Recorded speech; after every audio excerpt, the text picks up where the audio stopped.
Chanakya Neeti, translation of Chanakya's Thoughts with commentary by Shree Anand Krishna. Chanakya was an ancient Indian teacher, philosopher, economist, and royal advisor of the first Mauryan Emperor Chandragupta. Today we will discuss few of his powerful and inspirational thoughts in our 10th part of the series. Every man by reading the scriptures understands his righteous duty and is able to shed his ignorance and is able to obtain enlightenment by listening to the scriptures. Even by listening to the scriptures, a man is able to improve their existence. The following types are considered to be lowly and mean. Amongst the birds, crow is supposed to be lowly and mean. Amongst the animals, wild dogs are supposed to be lowly and mean. Amongst the sages and saints, those who are of angry nature are supposed to be lowly and mean. A person who always viciously complains with ulterior motive about others and does rumor mongering is supposed to be lowly and mean. A brass vessel is cleaned by rubbing it with ashes. A copper vessel is cleaned by rubbing it with sour mango.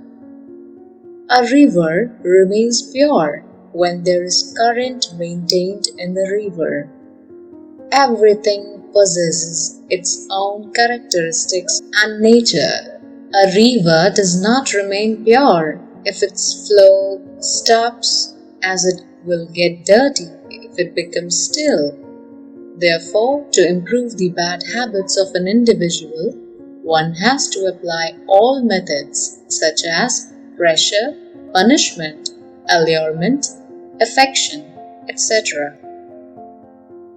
The following types of persons earn respect. A king who roams in his kingdom to protect his subjects gets honor and respect. A sage and wise person who roams the earth to preach gets honor and respect. A woman who roams here and there loses all honor and respect.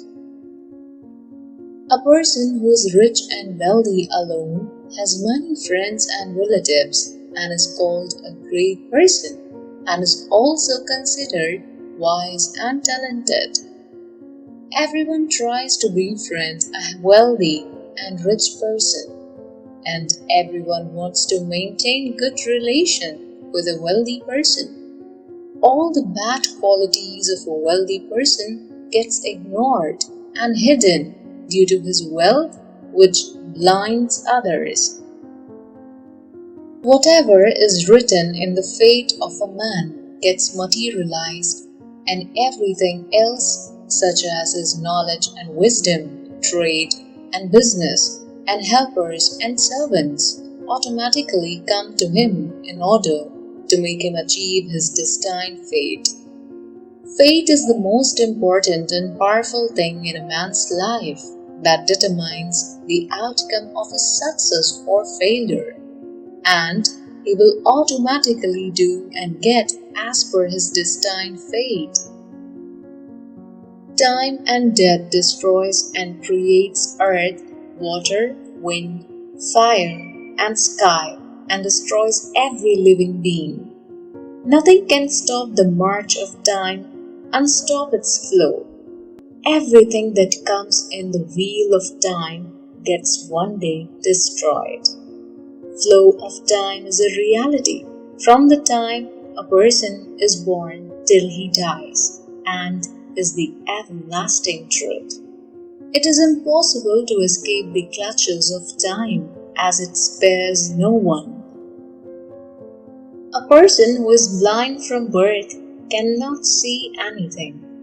A person who is immersed in his desire and greed loses all sense of the right and the wrong, and for him, his wants are supreme. A person proud of his power and wealth loses all his wisdom and only is bothered about his selfish need. There is nothing in the hands of a man. A man's destiny entangles him in various types of good and bad deeds, and he is forced to reap the fruits of such good and bad deeds. It is his destiny that forces him to suffer the consequences of his action, and it is his destiny that enables him to free himself from this moral existence. The following are the shares of sin. The king shares the sin of his subjects and should ensure that his subjects do not commit sins. The royal priest and ministers shares the sins of the king, and the royal priest should ensure that the king does not commit sins. A husband shares the sins of his wife, and the husband should ensure that the wife does not commit sins. A teacher shares the sins of his students, and the teacher should ensure that the student does not commit sins.